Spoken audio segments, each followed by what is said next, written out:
এটা নিউজ 24 এই নিউজ করেছে এবং 71 টিভি যে আমির হামজার উপস্থিতিতে ম্যাজিস্ট্রেট গরিব মানুষের উপর অত্যাচার চালিয়েছে। এই যে আজকে বাজার মনিটরিং এ গিয়েছিলাম আমাদের একজন ম্যাজিস্ট্রেট নিয়ে, ম্যাজিস্ট্রেট 1 লাখ টাকা জরিমানার নিয়ম আর 1 বছরের জেল।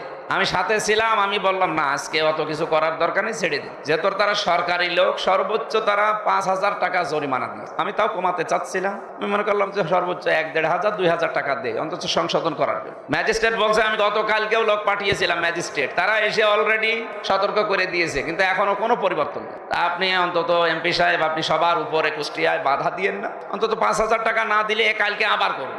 এখন কি করব? এখন আইনের হাতে তো সবাই আমরা বাধা, বাধ্য হয়ে আর কিছু করার নেই। উনি এই জরিমানা দিল 5,000, এই নিয়ে তোলপাড় চলছে। আমি কেউ অত্যাচার করার জন্য গেছি না আরো 100 মানুষকে বাঁচাতে গেছি? বলে আমার উদ্দেশ্য তো ভালো ছিল, আমার মনের উদ্দেশ্য বাস্তবতা সবই তো আমি জানি। আপনি কোন দোষ চাপিয়ে দিলেন আমার